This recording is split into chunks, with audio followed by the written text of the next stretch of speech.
Olá, bom dia, boa tarde, boa noite, boa madrugada. Como sempre, seja muito bem-vinda, muito bem-vindo. Meu nome é Marcos Venício. Para quem por acaso está tendo contato com esse vídeo pela primeira vez, né, neste canal, seja muito bem-vinda, muito bem-vindo você. Para quem ainda não fez a inscrição, por favor, faça a sua inscrição no canal. Como eu tenho dito, é muito importante para a relevância do mesmo, para a visibilidade do mesmo e para que nós possamos continuar nesse trabalho, nessa tarefa de divulgação de ciência, da doutrina espírita, da filosofia espírita.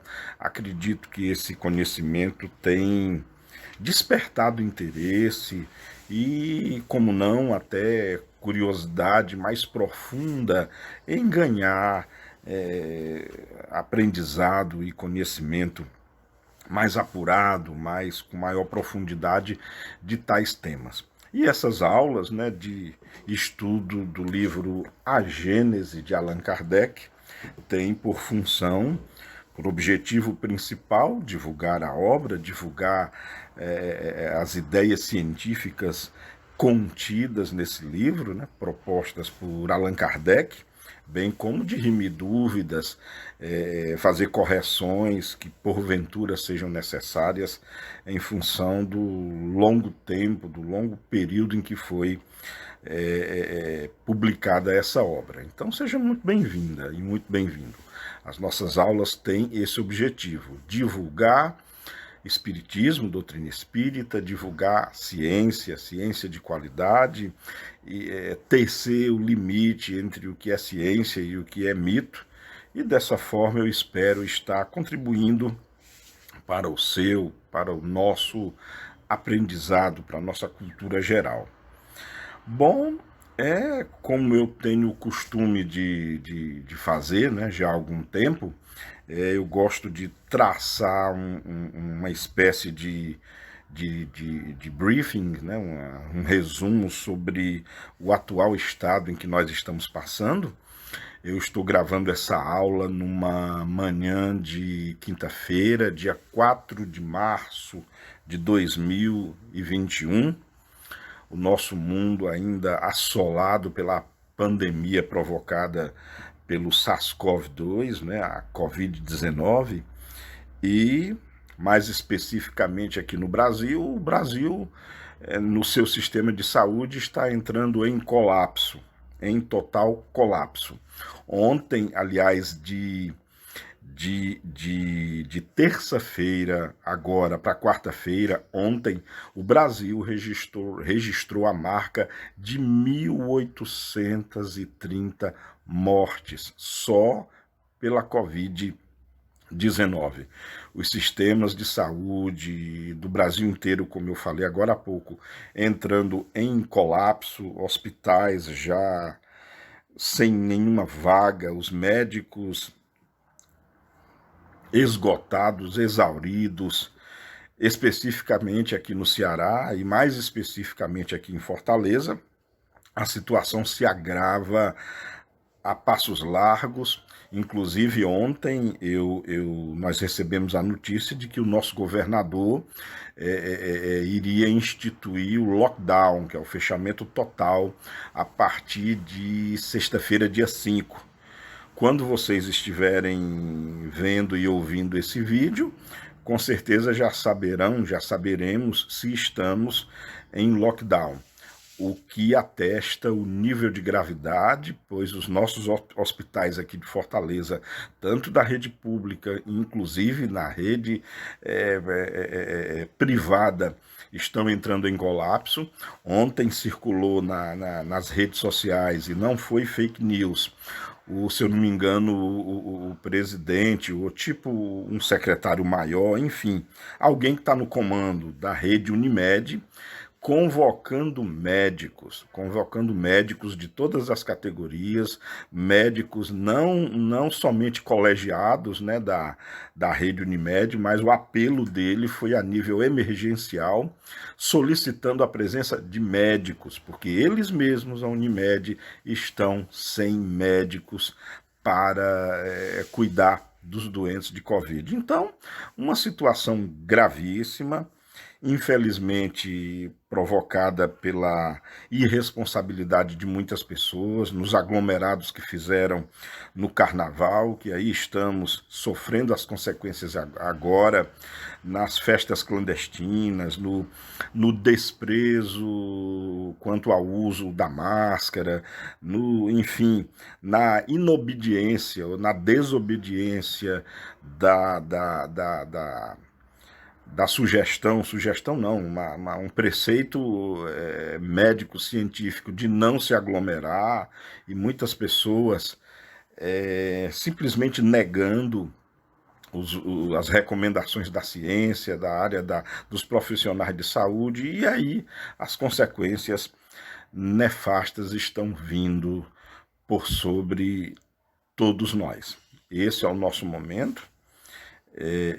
Momento de muito pesar mesmo, muitas mortes, e não estamos ainda no ápice da curva, né, no ponto máximo da curva. Especialistas até admitem que aqui no Ceará o ápice dessa segunda onda, por assim dizer, deve ocorrer ali por volta nessa faixa entre os dias 12 e 22 agora de março. Então, meu apelo aí para que todos vocês cuidem-se, façam a parte de vocês. Não existe remédio para a Covid-19. Qualquer indicação de algum medicamento que vocês possam ouvir ou que vejam em qualquer que seja a rede social é falso, é mentira. Não existe remédio para a Covid-19. Ou melhor dizendo, existe um único, que é a vacina, que felizmente já iniciou, mas nós sabemos que iniciou aí a passos não de formigas, mas a passo de lesmas, que mesmo assim, pelo menos já existem as vacinas. Pior seria se não tivesse nenhuma, mas que ninguém se iluda, a vacina é o único remédio para a Covid-19. Então, enquanto nós não nos vacinamos ainda, e vai demorar, porque com certeza no Brasil, aqui no Ceará, em Fortaleza, o processo de vacinação contra a Covid-19 vai se estender aí ao longo de 2021 inteiro, com certeza vai chegar ainda aí a 2022. Então, enquanto isso, façamos a nossa parte. Lavar as mãos o tempo todo, sempre que possível. Usar a máscara quando precisar sair de casa. E evitar circular, evitar sair de casa. Se você não tem precisão, se você não tem necessidade de sair de casa, não saia. É a melhor coisa que você pode fazer. Agora, se tem que sair, se precisar sair, use as precauções que a ciência indica. O uso da máscara, a máscara correta, tá? A máscara que realmente isola, nada de estar usando máscara só em função de um viés estético ou emblemático. Tem que ser a máscara que realmente protege. Cuidem-se, porque nós estamos vivendo um momento no qual cuidar de si é cuidar de todos. Fica aí o meu apelo. Bom, dando continuidade ao nosso estudo e início da nossa 38ª aula sobre estudos do livro A Gênese, de Allan Kardec, né, a Gênese Espírita, vamos dar início, então, à nossa aula. Estamos aqui já terminando o capítulo 9, e no item 15, começaremos agora com o item 15, estamos vendo Revoluções do Globo, e o item 15 aborda o último assunto desse capítulo, que chama-se aumento ou diminuição do volume da Terra. Allan Kardec, nesse item, ele explora a possibilidade, algumas ideias que na época dele surgiram com relação à possibilidade de o volume do nosso planeta aumentar ou diminuir, né? Como a nossa Terra, a nossa linda joia azul, é uma esfera, claro, e não é uma esfera perfeita, acho que o termo mais correto é um esferoide, é uma bola não totalmente redonda, como uma bola perfeita, mas enfim um esferoide. E lá em meados do século XIX havia essa teoria, muitos pesquisadores ainda aventavam a possibilidade de a Terra aumentar ou diminuir de volume. E aqui, nesse item do capítulo 9, Allan Kardec explora ou examina um pouco acerca dessa possibilidade, ou dessas possibilidades. Então, no item 15, Kardec assim se expressa. O volume da Terra aumentaria. Perdão, desculpa. O volume da Terra aumenta, diminui ou permanece estacionário? Alguns, para sustentar que o volume da Terra aumenta, se fundam em que as plantas dão ao solo mais do que dele tiram, o que, se num sentido é exato, noutro não o é. As plantas se nutrem tanto e até mais das substâncias gasosas que aurem da atmosfera, quanto das que sugam pelas raízes. Ora, a atmosfera faz parte integrante do globo. Os gases que a constituem provêm da decomposição dos corpos sólidos e estes, recompondo-se, retomam o que lhe haviam dado. É uma troca, ou antes, uma perpétua transformação, de tal sorte que, operando-se o crescimento deles com o auxílio dos elementos constitutivos do globo, os despojos dos vegetais e dos animais, por muito consideráveis que sejam, não lhe aumentam de um átomo a massa. Se por essa causa a parte sólida do globo aumentasse de modo permanente, isso se daria à custa da atmosfera, que diminuiria de outro tanto e acabaria por se tornar imprópria à vida, se não recuperasse pela decomposição dos corpos sólidos o que perde pela composição deles. Esse item 15 ele é um pouco extenso, né? Vamos analisar parágrafo após parágrafo para não acumularmos assim muitas ideias. Aqui Kardec já destrona essa possibilidade do aumento da Terra em função do volume da Terra em função das trocas gasosas, né? E aí, como ele fala da teoria que surgiu de que os vegetais no seu processo metabólico criaria uma atmosfera gasosa maior, e, como ele fala aqui, repondo mais materiais do que os vegetais tirariam da sua nutrição. E Kardec, com muita propriedade, fala que isso não é verdade.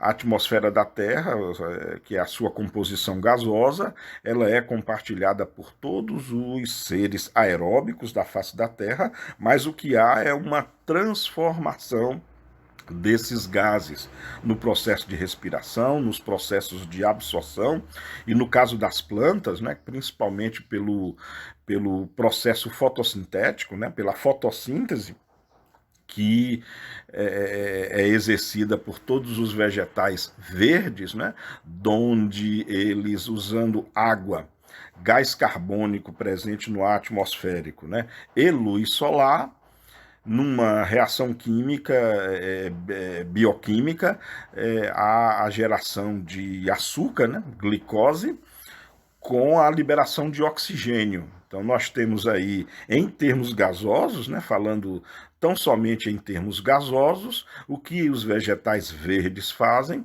é transformar o gás carbônico do ar em oxigênio.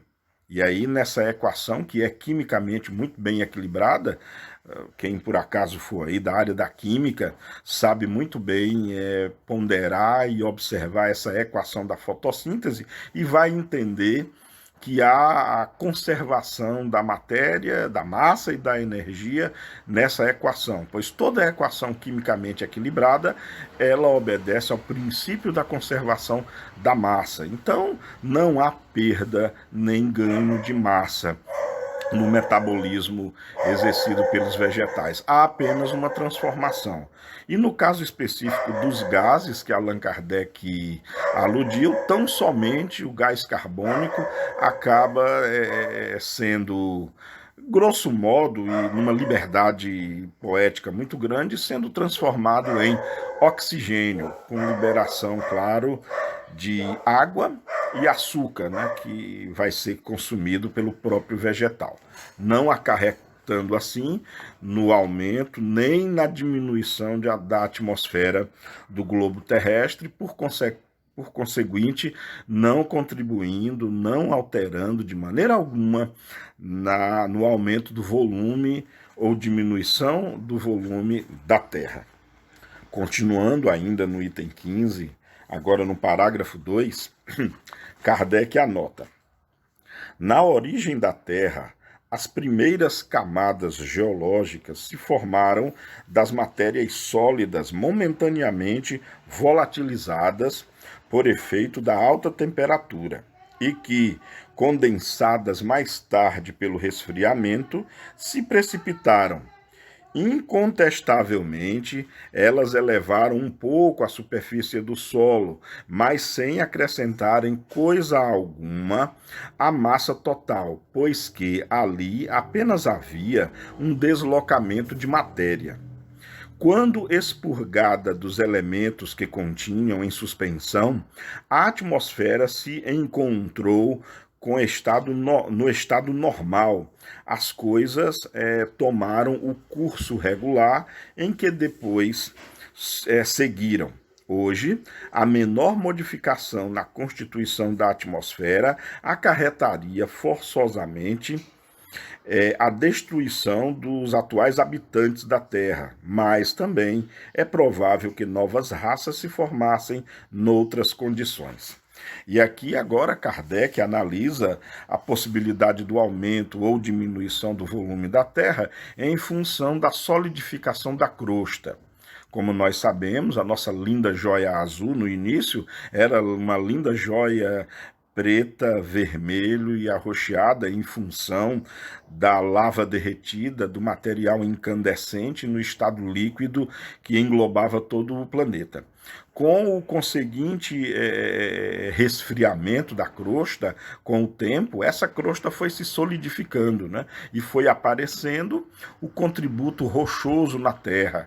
E aí, depois de bilhões de anos, seguido de mais alguns milhões de anos, essa crosta da Terra ganhou uma espessura maior, ganhou relevo, surgiram as montanhas, os montes, vales, mares, oceanos, mas tudo isso também com transformação do material que aqui já estava.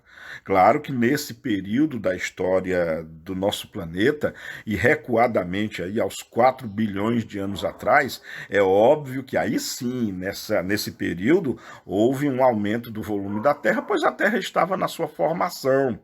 Tinha ao seu derredor, do espaço, havia uma densidade muito grande de meteoros, meteoritos, bólides, corpos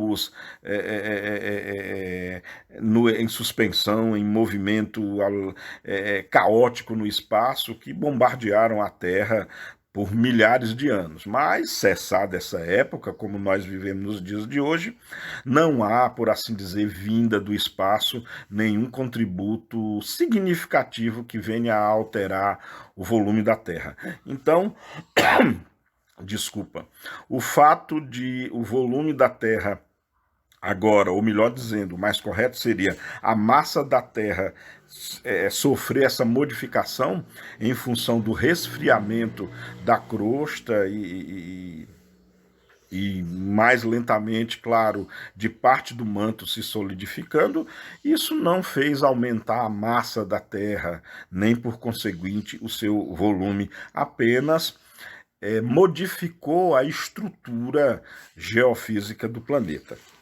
Só isso. Bom,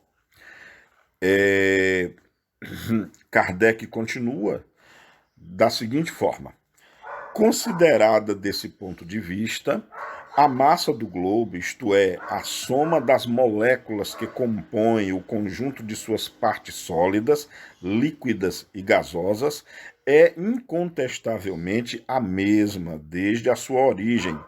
Se o globo experimentasse uma dilatação ou uma condensação, seu volume aumentaria ou diminuiria sem que a massa sofresse qualquer alteração.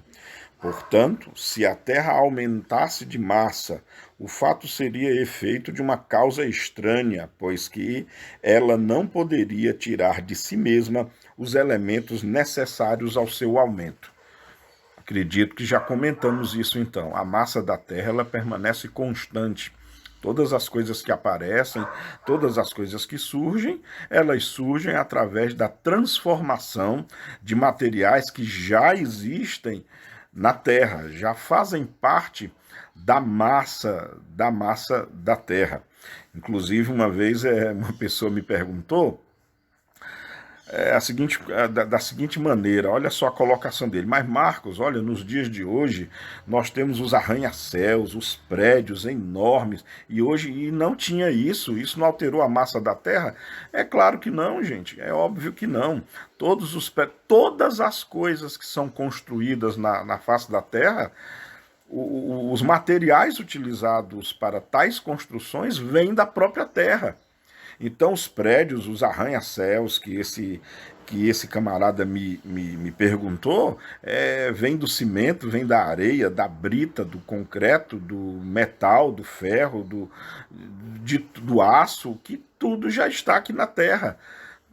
Todas as moléculas, como Allan Kardec escreveu no começo desse parágrafo, todas as moléculas existentes hoje na Terra, em média, são as mesmas, não há aumento nem diminuição. A Terra não cede moléculas para o meio, e o meio, grosso modo, não cede moléculas para a Terra. A rigor, eu preciso comentar um parêntese, né? A todo tempo, meteoritos caem na Terra.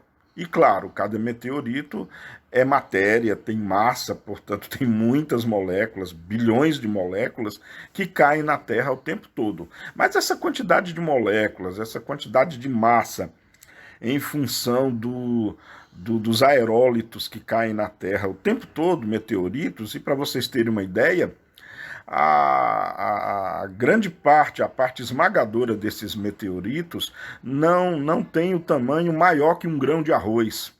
Você pega um grãozinho de arroz, às vezes parte esse grãozinho no meio, geralmente o tamanho desses aerólitos que caem na Terra. São as estrelas cadentes. Já ouviram falar nas estrelas cadentes? Já viram? Certamente vocês já viram à noite aquele risco luminoso no céu, bonito, né? Que a gente chama de estrela cadente. É claro que ali não são estrelas, tá?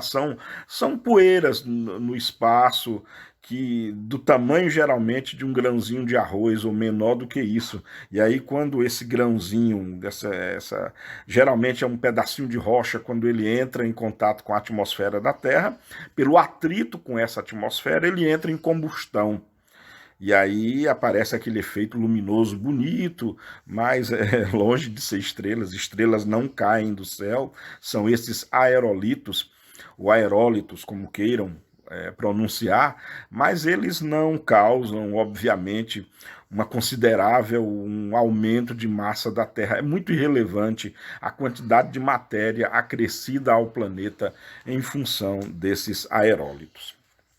Bom, prosseguindo aqui no parágrafo 3, ainda do item 15, há uma opinião segundo a qual o globo aumentaria de massa e de volume pelo afluxo da matéria cósmica interplanetária.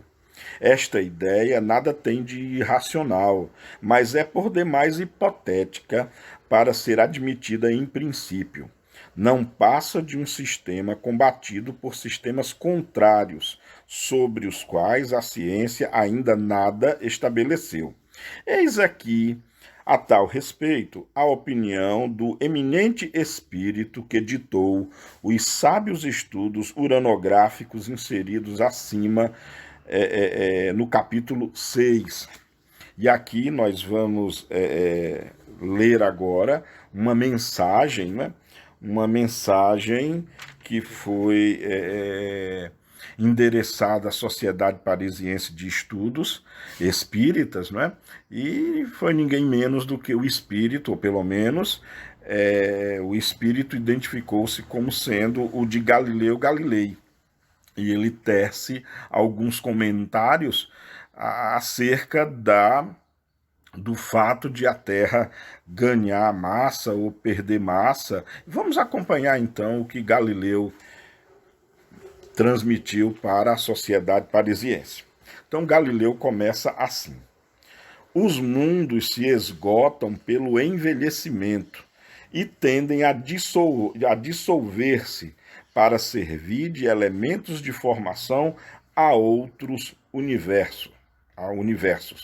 Bom, primeiro aqui, com relação ao enunciado do Galileu Galilei, eu faço questão de observar detalhe a detalhe, porque tem algumas coisas bem incorretas. Primeiro, o que ele falou aqui, de que os planetas se dissolvem. Isso não é verdade. Os planetas não se dissolvem ao longo do tempo. Na verdade, o fim dos planetas tem muito a ver com o fim da sua própria estrela mãe, o que lhe governa. Citando o nosso exemplo, por exemplo, aqui. Quando a história da nossa linda joia azul, por exemplo, ela terá um fim. O nosso planeta Terra, sim, ele terá um fim. Inclusive está aprazado para daqui a entre 5 e, extrapolando bastante, entre 5 ou 10 bilhões de anos. O que deve acontecer com a nossa linda joia azul? Na verdade, vai acontecer com o Sol. Nós sofreremos as consequências, né? O nosso Sol, a nossa linda estrela, no seu processo de atividade termonuclear, que lhe dá a mecânica, o processo físico de aparecimento da luz e do calor através de reações termonucleares. O Sol utiliza o hidrogênio como combustível, né? Só que esse hidrogênio, que é o combustível do Sol, bem como de todas as estrelas, esse combustível ele é limitado, ele não é infinito. Então, a todo instante, enquanto eu estou falando aqui, enquanto vocês estão me ouvindo, a todo instante o Sol, o nosso Sol, a nossa linda estrela, ele está consumindo combustível, o hidrogênio. E vai chegar um momento em que esse hidrogênio vai acabar, o combustível do Sol vai acabar.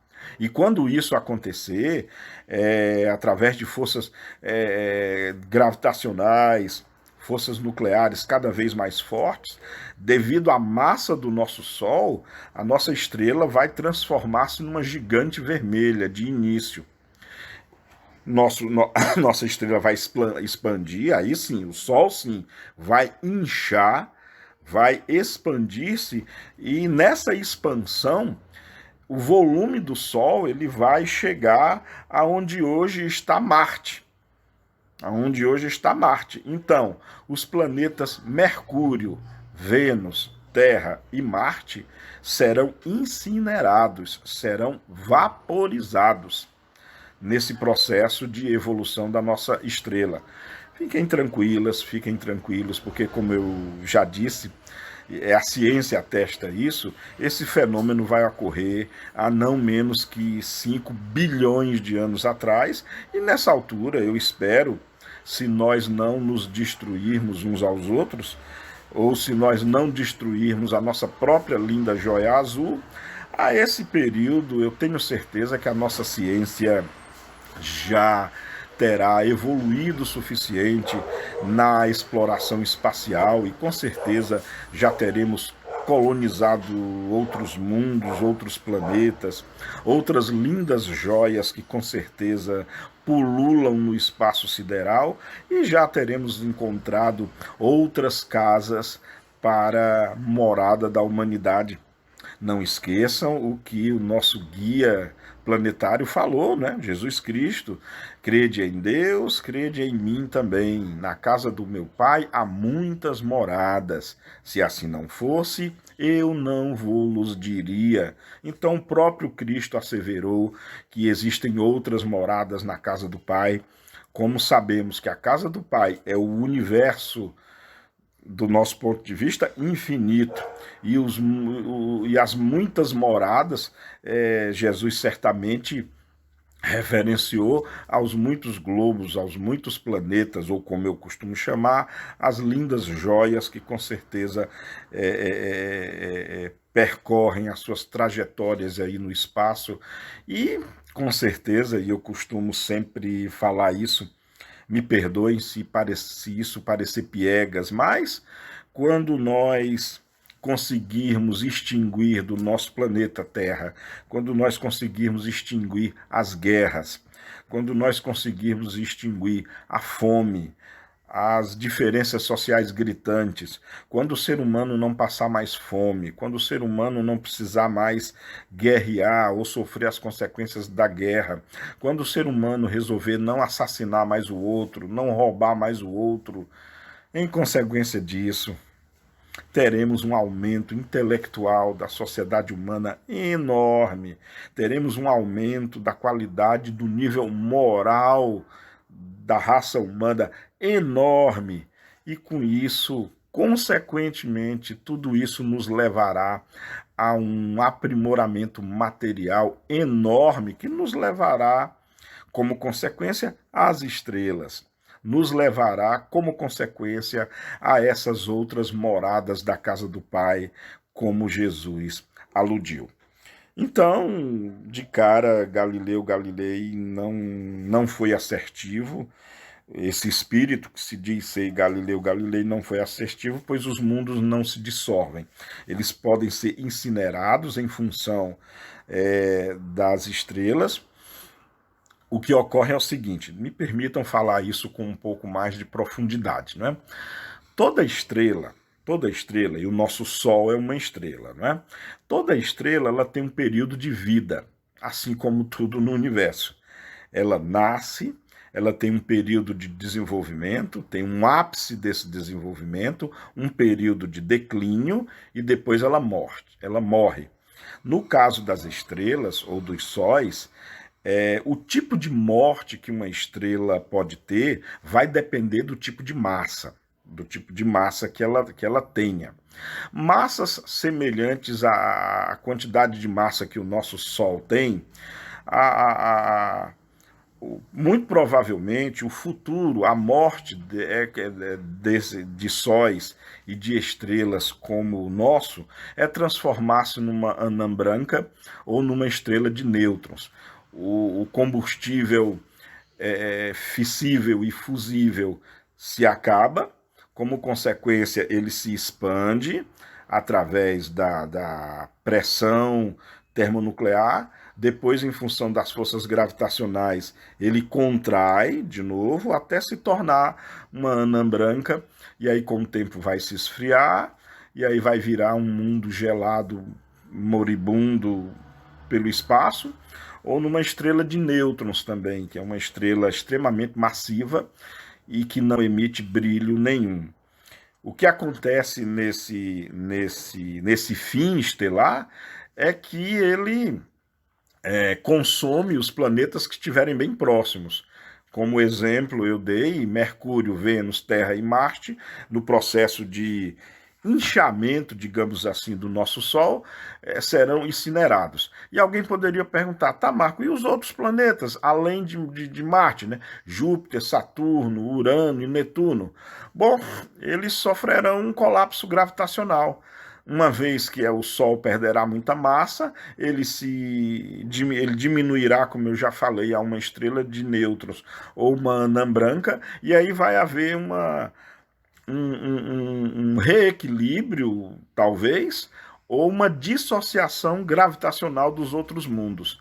Então, os gigantes gasosos como Saturno, Júpiter, Urano e Netuno, eles sofrerão um colapso gravitacional, e aí nenhum de nós pode prever o que acontecerá. Eles poderão ficar vagando pelo espaço, podem ser aprisionados por uma outra estrela, visto que todos eles, bem como a própria Terra, sofre interação gravitacional de outros astros. Então, como o nosso Sol deixará de ser o rei, pode ser que os nossos gigantes gasosos venham a ser aprisionados por outras estrelas.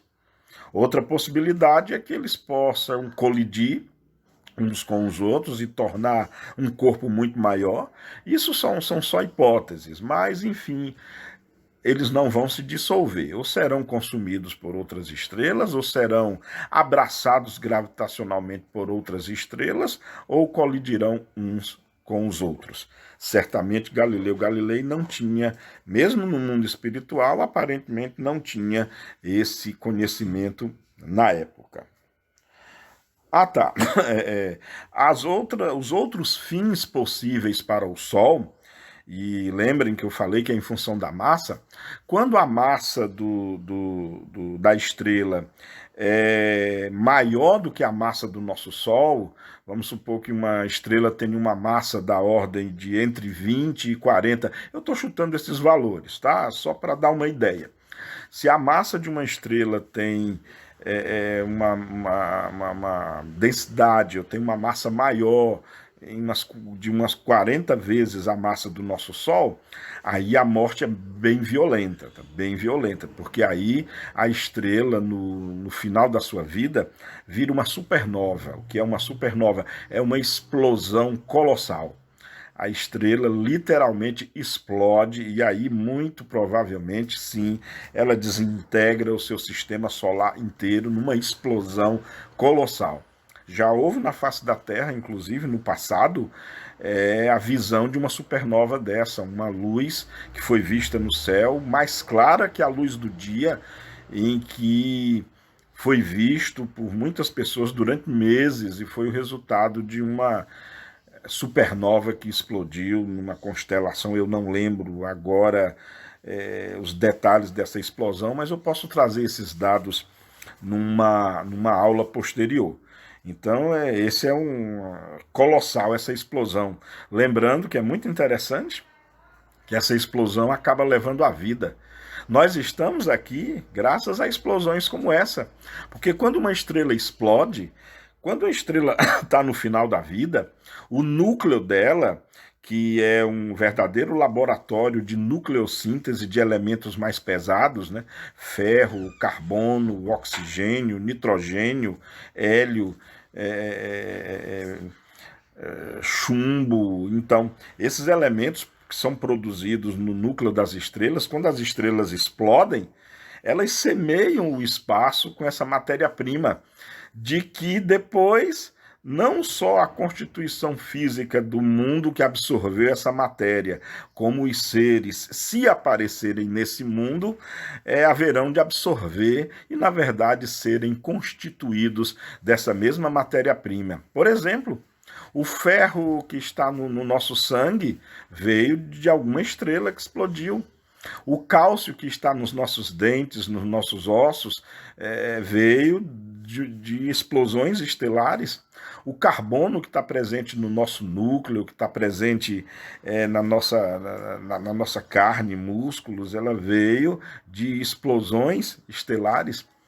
O nitrogênio contido no nosso DNA veio de explosões estelares. Então, realmente nós somos filhos das estrelas. Nós somos filhos e filhas das estrelas.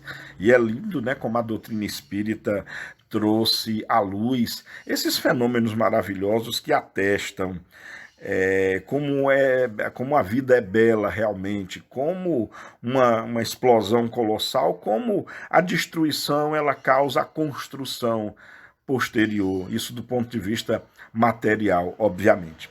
E há finalmente, só para traçar de maneira muito rápida, tá? De maneira extremamente resumida, o destino das estrelas. E, finalmente, quando uma estrela tem uma massa gigantesca, quando a estrela tem uma massa aí de mais de 100 vezes a massa do nosso Sol, aí o final, a morte dessa estrela é muito mais catastrófico, é muito mais dramático, porque aí a estrela colapsa gravitacionalmente. O que é um colapso gravitacional de uma estrela?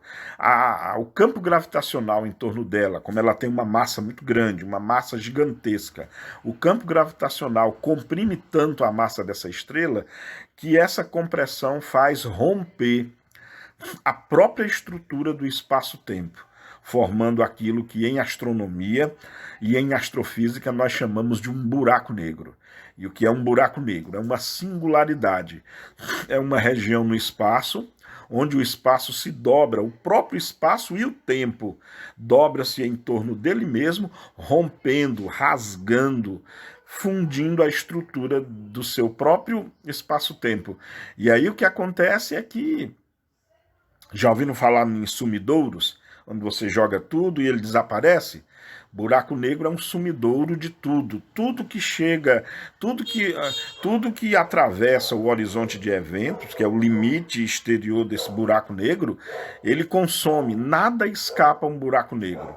Se a própria luz que passa próximo do buraco negro, ela é desviada e cai por sobre esse buraco negro. É um local onde tudo se extingue, toda a matéria colapsa se ela cair nesse buraco negro. Ao que tudo indica, por exemplo, o centro da nossa galáxia, o centro da nossa Via Láctea, pesquisas e já é tido já como certeza científica de que há um buraco negro supermassivo no centro da nossa Via Láctea. Fiquem tranquilas, fiquem tranquilos, porque o nosso sistema solar está muito distante do centro da Via Láctea. O nosso sistema solar está quase na borda exterior da galáxia, a distância mais de 50 mil anos-luz do centro da Via Láctea, de maneira que não é motivo de preocupação, por exemplo, de que nós pudéssemos ser engolidos por esse buraco negro. Na verdade, o nosso fim vai ser pela atividade do nosso próprio Sol, como eu já falei anteriormente, quando ele converter-se numa gigante vermelha, e não por sermos consumidos por esse buraco negro. E a propósito, buraco negro é um termo, tá? Não trata-se, na verdade, de um buraco. A forma geométrica mais parecida daquilo que venha a ser um buraco negro seria uma esfera, é um globo, como se fosse um planeta, só que é um planeta formado por distorções espaço-temporais. É o termo técnico, me perdoem, mas é o termo que melhor descreve a física, a dinâmica de um buraco negro. E essas são as três mortes possíveis de uma estrela. Repetindo, se ela tem massa pequena, menor do que a Terra, ou até igual à Terra, ela termina como uma anã branca ou como uma estrela de nêutrons. Se a massa é muito maior do que a massa da Terra, mas não tão grande assim, ela vira uma supernova, simplesmente explode, e aí a sua matéria restante é pulverizada e distribuída no espaço circundante, numa explosão colossal. E, finalmente, se a estrela tem uma massa gigantesca, ela termina os seus dias como um buraco negro. Essas são as possibilidades. Bom, continuando aqui o relato do espírito Galileu Galilei, ele continua aqui, ó. Restituem pouco a pouco ao fluido cósmico universal do espaço o que dele tiraram para formar-se. Além disso, todos os corpos se gastam pelo atrito. O movimento rápido e incessante do globo, através do fluido cósmico, dá em resultado diminuir-se-lhes constantemente a massa, se bem que de quantidade inapreciável em determinado tempo. Bom, e aqui também tem outro erro, outra falha na mensagem do Galileu Galilei, né? Quando ele diz assim que o atrito causa a perda de massa, da Terra. Tem uma nota, essa nota foi feita por Allan Kardec com relação a isso, tá, gente? É a nota 55. Nessa nota, Kardec escreve o seguinte: no seu movimento de translação em torno do Sol, a velocidade da Terra é de 400 léguas por minuto, sendo de 9.000 léguas a sua circunferência, em seu movimento de rotação ao redor do seu eixo.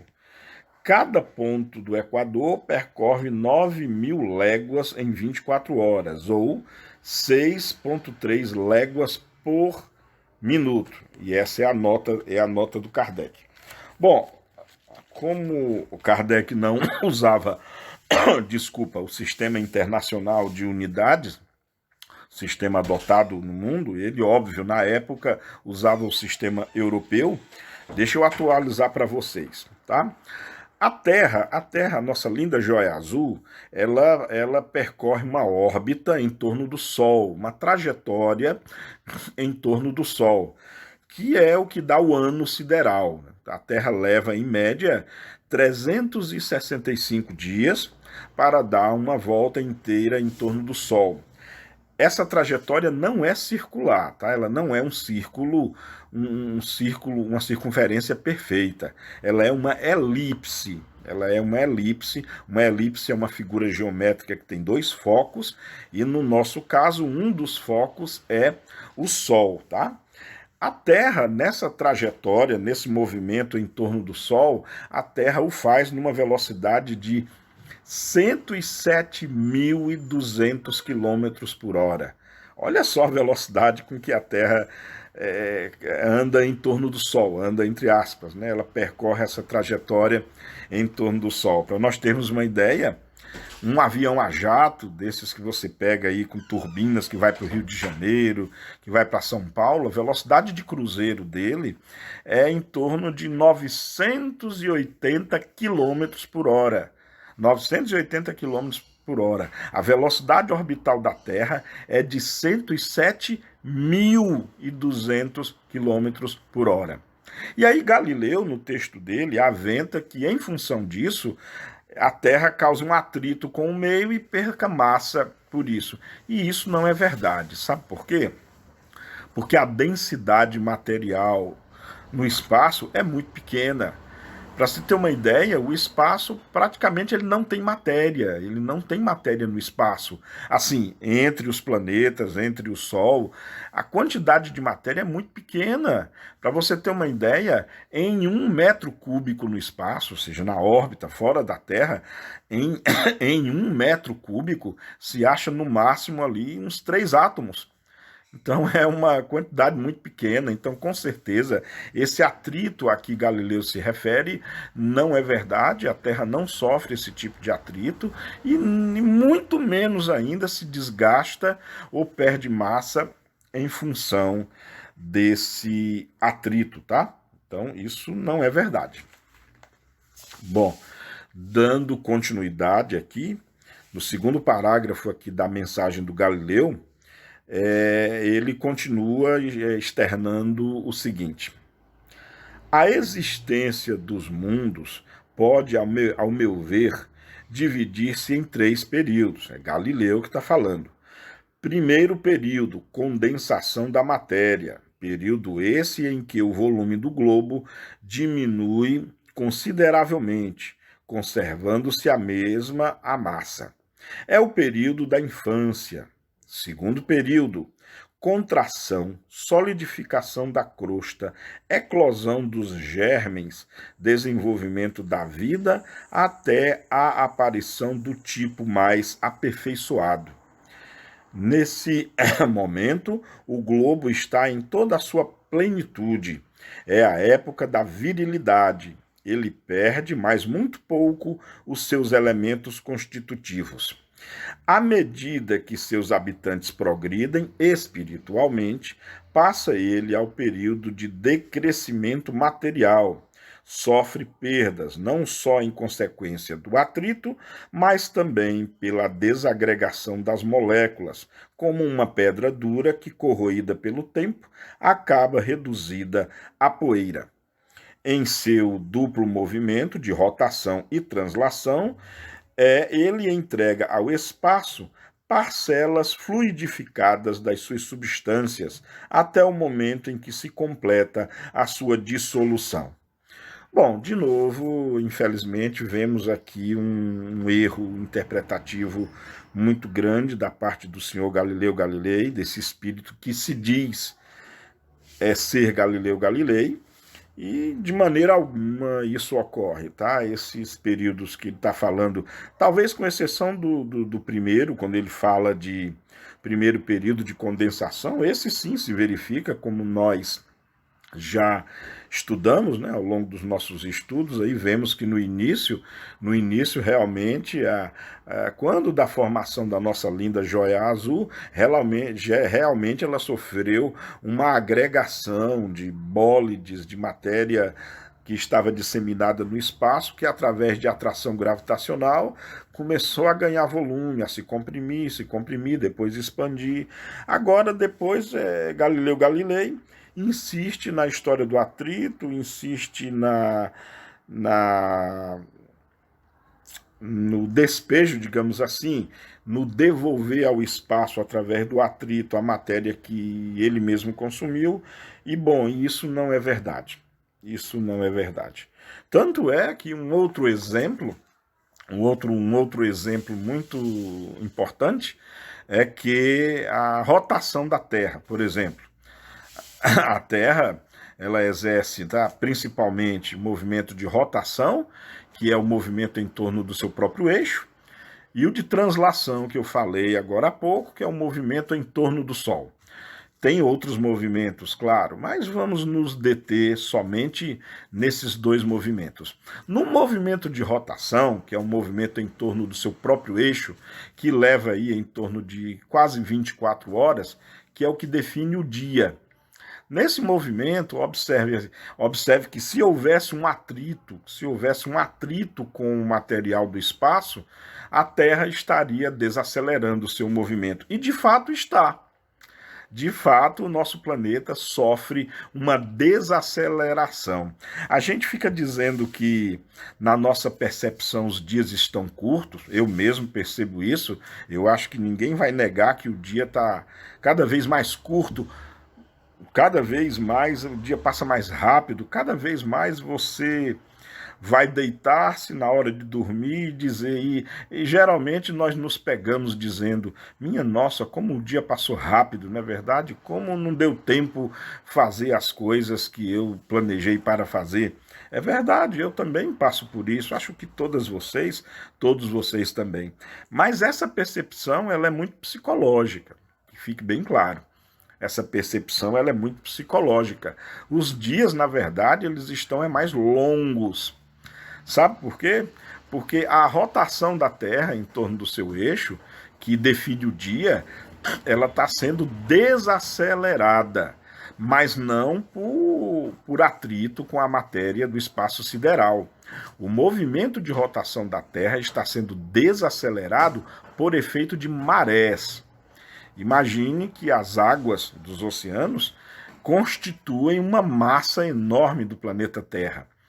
E essa quantidade de massa aquática, por assim dizer, ela sofre interação com a Lua através da atração gravitacional, ou melhor dizendo, através da interação gravitacional entre Terra e Lua, ocorre um bailado mensal, que são os ciclos lunares. Temos a Lua, não esqueçamos da Lua, e a Lua exerce um movimento em torno da Terra. E nesse movimento em torno da Terra, a Lua também, ora ela está mais próxima da Terra, ora a Lua se afasta um pouquinho mais da Terra. Quando a Lua está um pouquinho mais próximo da Terra, a interação gravitacional entre elas duas, Terra e Lua, é maior, é mais forte. Então as águas dos oceanos são atraídas mais para a Lua. Quando a Lua se afasta um pouco mais, essa interação gravitacional diminui e é como se as águas fossem soltas de novo. Então, nesse movimento de vai e vem das águas, que são as marés, esse movimento impacta, ela é como se ela desse uma freada na Terra. E por causa disso, a aceleração rotacional da Terra tem diminuído ao longo dos tempos. Mas é algo praticamente imperceptível, pois essa desaceleração, para vocês terem uma ideia, essa desaceleração, ela causa um aumento do dia, o dia fica maior, mas a uma taxa de 25 milissegundos por século. Então, a cada 100 anos, o dia fica maior em 25 milissegundos.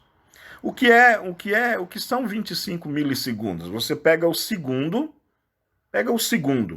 divide em 1000 partes, pega o minuto, divide em 1000, tira 25. Desses 1000, tira 25.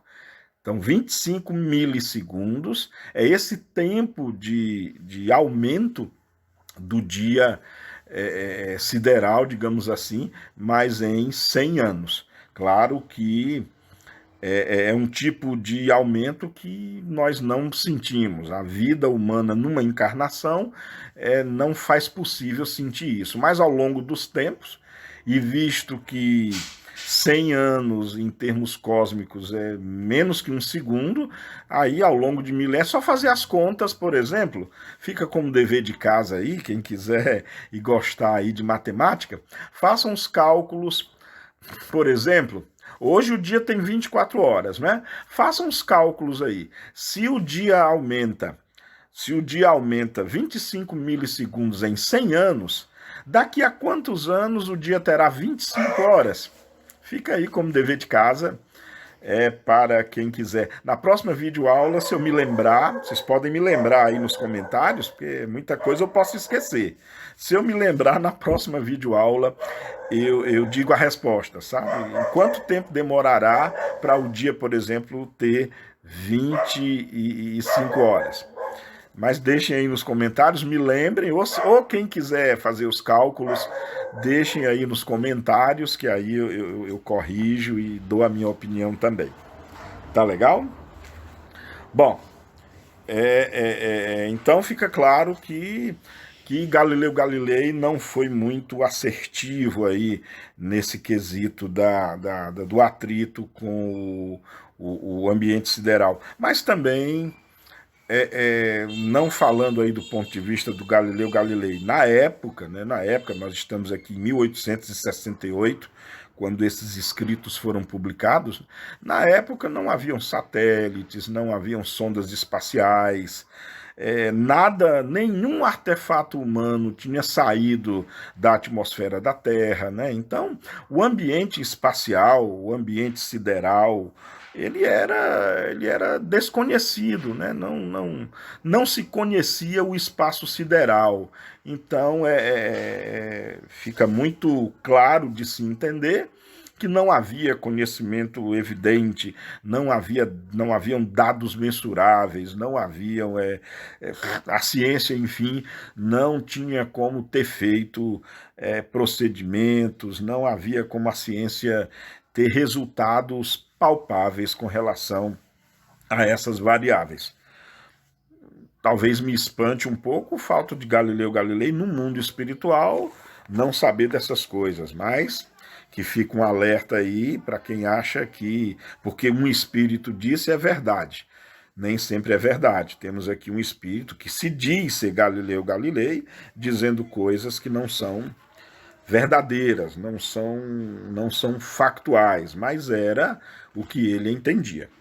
E aí, para encerrar este item, Galileu termina a sua mensagem da seguinte forma: mas, então, como o poder de atração está na razão direta da massa, não digo do volume, diminuída a massa do globo, modificam-se as suas condições de equilíbrio no espaço, dominado por planetas mais poderosos, aos quais ele não pode fazer contrapeso, Resultam daí desvios nos seus movimentos e, portanto, também profundas mudanças nas condições da vida em sua superfície. Assim, nascimento, vida e morte, ou infância, virilidade, decrepitude, são as três fases por que passa toda aglomeração de matéria orgânica ou inorgânica. Indestrutível só o espírito, que não é matéria. Bom, e aí Galileu encerra, né, seu colóquio, a sua mensagem de maneira muito contundente, onde ele traça esses fins para os globos, né? Interessante quando ele fala da interação dos planetas por planetas maiores, e isso sim se verifica. Lembrem o que eu falei, o que vai ser de Saturno, Júpiter, Urano e Netuno, os nossos gigantes gasosos, quando a nossa estrela solitária, quando ela for extinta, né, realmente haverá uma interação gravitacional entre eles, visto que livres dos grilhões gravitacionais da nossa estrela Sol, eles aí estarão em interação gravitacional entre eles mesmos. Isso é verdade. Mercúrio, Vênus, Terra e Marte não passarão por interação gravitacional, porque eles serão incinerados, como eu já expliquei há alguns instantes atrás. E aí ele termina dizendo que só o espírito, que não é matéria, né? Aludindo que a matéria passa realmente por decrepitude, né? A matéria se decompõe, a matéria se desgasta com o tempo, e o espírito não, porque ele diz que não é matéria. Bom, nenhum de nós sabe ainda o que é o espírito, nenhum de nós sabe do que ele é feito. E quando Galileu diz que o espírito não é matéria, lá no livro dos espíritos, quando se perguntam aos espíritos superiores se o espírito é imaterial, a resposta deles é outra, né? Eles dizem, inclusive, que imaterial não seria bem o termo, incorpóreo seria o termo mais justo, visto que é sim o espírito composto ou feito de alguma coisa. Deixando, pelo menos lá no livro dos Espíritos, né, essa mensagem de que o espírito ele só não tem um corpo, não há uma estrutura corpórea como nós agora o temos, mas que sim, ele talvez fosse formado de algum tipo de matéria. Mas isso, por enquanto, ainda é especulação, não sabemos absolutamente nada sobre isso, não sabemos nada sobre a estrutura do espírito. E, afinal de contas, nem é isso que nós estamos estudando agora. É isso. E assim nós terminamos a nossa 38ª aula. Muito obrigado, espero que vocês tenham gostado. Se gostaram, inclusive, não deixem de deixar aí o gostei, é muito importante para a relevância e continuidade do canal. Beijo no coração, cuidem-se, por favor, nesse momento muito delicado e perigosíssimo que nós estamos passando. Até a próxima videoaula. Tchau!